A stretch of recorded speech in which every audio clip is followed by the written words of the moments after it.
Dion, there's a lot of topics I wanted to talk to you about, but there's one in particular I get a lot of questions about is over the last few years, rents have been rising, market rents are going up. I own an existing rental property. I have some good tenants. I don't want to lose these tenants, but I also want to take advantage of the fact that rents are actually higher in the market. So my question to you is, what's an approach that we could use I know you've tried some cool stuff. What's an approach that you would recommend for somebody to actually be able to raise their rents and do it in a fair way, in a way that we all kind of get along and we keep our good tenants? So I get asked a lot of times by people who say, I want to raise the rent, but I don't want to lose a good tenant. And the idea is if you don't raise the rent, you're going to lose a good asset. So even Stephan made the mistake. He had 10 rentals in California. He had 10 years with no rent increases. And eventually he realized he was getting a better return by cash sitting in a drawer than money sitting in his rentals. So he sold some instead of raising the rents. And I think that there's a lot of times where tenants live in a property in a lot of fear that the new owner is going to come in, buy the property and raise the rents, or kick them out and raise the rents. So they're actually living in fear. So what I've come up with is called the binder strategy. And this is a strategy that got me invited on BiggerPockets. I made a free course on it. The idea is happy tenants don't leave and happy tenants don't trash your properties. So I call it the binder because I actually make a 3-ring binder. And most tenants, like I said, are living in fear of somebody buying the property. They haven't been paying attention to home prices or rents. They've been renting in a place for a while. Generally, what I do is I buy a property where the landlord was tired. The tenants haven't been taken care of. They haven't raised rents in a few years. They're not making money. That's probably why they're selling it. Yeah. It's a lot easier to find cash flowing properties on the MLS if your tenants ask you to raise the rent. And so every time I bring this up, people say, well, tenants would never ask for that. They won't unless you educate them. Okay. So what I want to do is actually educate the tenant and have them be a part of the conversation. How many tenants have ever got to be a part of the conversation of setting their rents, being treated actually like a human? So instead of coming into a tenant and saying, I'm going to raise your rents $100, which would make me a jerk, I'm going to have a conversation. And I'll use some exact numbers from ones that I've done. Okay. I buy a property, rents are $800 or $900. It was a duplex, 8 and 900, so right. 8 or. And after the binder strategy, both rents were above $1,400. So if I raise it $100, I'm a jerk. But I had rents above $1,400 after the 10-minute conversation, and the tenants are happy. Wow. Okay. You've got my ears. Let's unpack this. Let's open the binder. So here's the binder. First page of the binder is a picture of the property from Zillow or Redfin that the tenant can look up themselves. So you want to show transparency. This is information you can verify.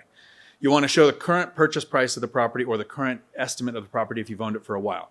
So that you can say, and the tenants don't care about this, you can say, my insurance and my property taxes are going to be based on these numbers. So your rents made sense to the previous owner, but it's going to be a lot more expensive for me. The idea is you're showing transparency. They don't care about expenses. Tenants don't care about your expenses because if they did, a property with a mortgage would rent for a significantly different amount than a property that was paid off. Right. And most renters don't know if there's a mortgage or not. So they don't care about your expenses. That's the first page. You open it up. The next page is a printout from apartments.com or Zillow of all the rentals in the area. Yeah. So that they can say, these are ones you can look up as well. The next page is going to be a printout of the fair market rents from HUD for FHA, for Section 8, what they will pay, and how they update every year. This year, we've seen one of the largest increases in the last 5 years for Section 8. So you're basically putting you're doing the homework for comparable rents for them, but you're also making sure it's something that's easy that they can look it up. It's transparent. It's transparent. Zillow, you're showing comparable rents. Yeah. You're doing it visually. This can be done through email because this works with Section 8. It works with, if you have a property manager, added distance or local, can work in person or through email. And then you have several pages of the rentals in the area that have the same number of bedrooms and what they're renting for. No tenant is going to come in and say, I want to go to area rents.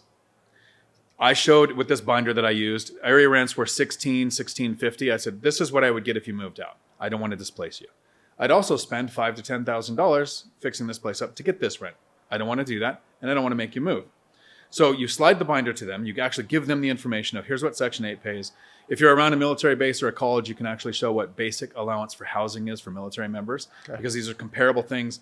BAH had a 12% increase in 2023 and a 3% increase on top of that in 2024. Right. So Section 8 and military pay is raising all rents. Why would somebody rent to a civilian for less than they could get from Section 8 or the military? And you give it to the tenants, and here's the magic question. What do you think is fair? So if a tenant is at $800, the rents in the area are $1,650, and I say, what do you think is fair? Now remember, if I walked in and said, hi, I'm the new owner of the building, your rent's going up $100. I'm going to get flamed on Facebook, it's going to be a really bad relationship with that person. But if I go, here's what you're paying, here's what I can get if you moved out, what do you think is fair? Yeah. They've never gone, well, $1,600 sounds great, but $1,400? They're not quite to area average rents. They're a couple hundred below. That was a $400 or $500 increase at tenant's request. Right. And then when I agree, they thank me. Now, I have said sometimes where people say, I only want to go up maybe $100. So then you can literally put your hands on the table and go, here's $800, here's $1,600. What you're saying is really fair for you. It's really close to what you're paying, but do you see how far that is for me? And the once or twice that that's happened, then they've come back towards the middle. So you never split the difference. You show them double what you want, and when they come back with somewhere in the middle or a little higher, you get a massive rent increase. And then I've had tenants so happy that I agreed to a $400 increase, they ask for a 2-year lease. So I have less likelihood of a tenant turnover next year. I get to keep tenants in place. I didn't have to do a rehab. I do small things like put in motion sensor LED lights, put in coated locks, ask the tenant, is there anything here you want fixed? And it's never been anything big. It's been like, I'd like a screen door or the fan squeaks or something. Spend $100. Extremely happy tenants.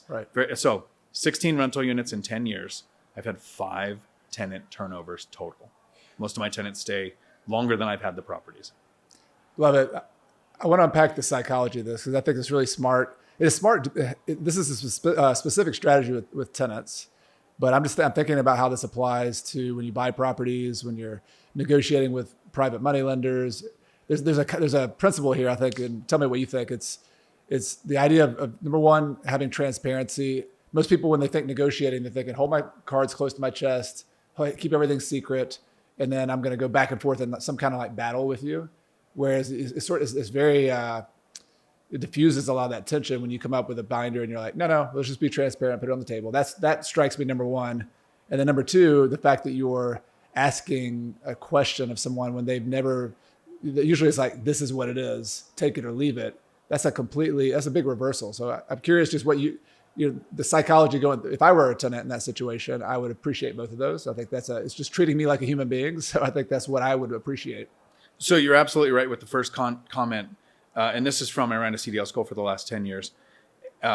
If you don't tell people what you're getting out of the situation, they will think there's something secret. So you share what you're getting. What am I getting? I don't have to do a rehab. I don't have to feel bad for displacing you. Yeah. And then we set the new rents. And the idea for me is I was working full time. I made it to 40 without ever having $1,000 in the bank. I was a single parent with 3 kids. I found out about $89,000 in bad debt in my name I didn't know existed until the divorce. Got laid off from law enforcement because of the 2008 housing crash. And so I was working full time, raising 3 kids. I wanted to buy properties on the MLS, and I didn't want to have to take the time to do rehabs. So it wasn't even the money factor or the lack of knowledge of how to do a rehab. It was because I didn't have the time. So if I could find a property on the MLS that needed minimal work, would keep the tenants in place, I would get rents where I needed them to. I actually talked with lenders, and they didn't base rents off of current rents because of my strategy, because of how many times I've used it. They will base the possible rents off of area average rents when I go to run my comps on properties. Interesting. So you've replicated this. You've done this a bunch of times. I've done it dozens of times. I made a free course, DionTalk.com binder. It's free, literally no price. We'll put a link in the podcast and YouTube description below for that. And you know how much it costs to put a course together. Yeah. So I spent about 10 grand, and I want to make sure there's never a charge, because this helps the tenants and the landlords, because the tenants don't get displaced. Yeah. They're educated, part of the decision, and the landlords get to feel better because they keep people in their home. Love it. Well, I want people to check that out. It's a free course, awesome resource. Sorry, the number you have dialed is not in service at this time.